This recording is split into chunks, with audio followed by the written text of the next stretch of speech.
So I will give you about 3-4 tips on exercises and awareness about the sciatic nerve. So one of the best stretches, and I do with a lot of people, and they cannot comfortably lie down and do piriformis stretches. After, as I repeated before, done before, you're doing a little bit of release, a little bit of alignment, understanding softness in the pelvis, stability of the femur in the socket, and then elongation of the trunk, stability of the upper trunk. Then you can invite people to sit down and teach them some proper piriformis stretches, but done with integration, resistance. I always say to my students to work with isometric resistance against gravity.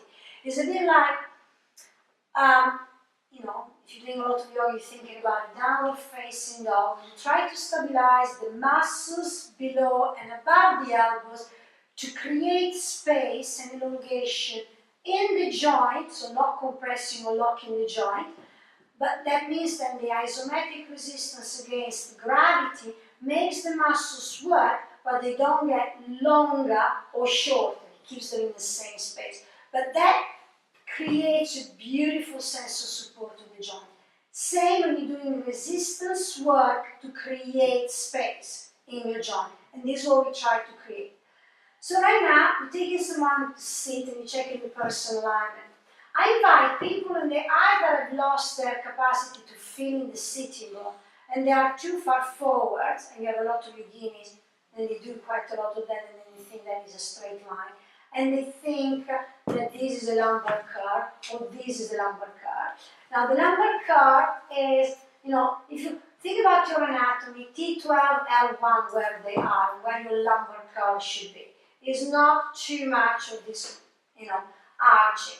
So I made them actually slouch a little.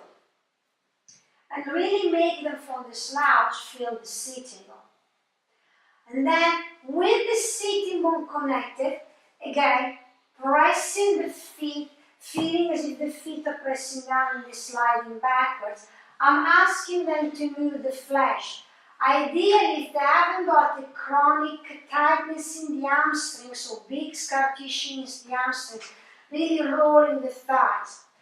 Then, with the sitting bone connected, I make them understand if they're rolling into the back of the sitting bone or into the front of the pubic bone, and find the middle. From the middle, connection of the front ribs into the back body. It's not tucking, it's not holding in, it's like more of a releasing. So that the ribs are in perpendicular alignment with the sitting bone. Then there is the lift of this area, the solar plexus. You may need to be worked in two ways. Either with the arm bone, or the shoulder blades inwards, or the lift of the trunk away from the pelvis. That can be done by pressing the legs more, increasing the inner thighs compression, and pushing to the outer legs. That's already a lot of work for a lot of people. And then stabilizing, usually, for example, if there is the right sciatic knot being in pain, bringing quite a lot of left femur backwards, lengthening the left leg. How? Squeezing the left inner thighs and pushing the left outer hip outwards. So I've got space and connection. The ribs are connecting inwards. I ask them to stabilize their hand. They will not have the stability if they've been sitting on the right back side in this position for a long time. I use the hands, I ask them to open, roll the femur in, bring the knee upwards, and then from the inner thighs and the outer hip, turn without slouching, compressing, and thinking that this is a piriformis stretch. It will stretch a little bit, but it will also inflame other areas. There is not integration, there is not hugging, pulling. So what I'm saying is this foot is actively pressing in. The fourth and the fifth toes are hugging backwards into the outer ankle. That foot is pressing down. And now I turn or I open my knee by pulling the inner thighs, connecting the sitting bone, pressing and feeling as if I'm going to slide that foot backwards so the knee is coming forward.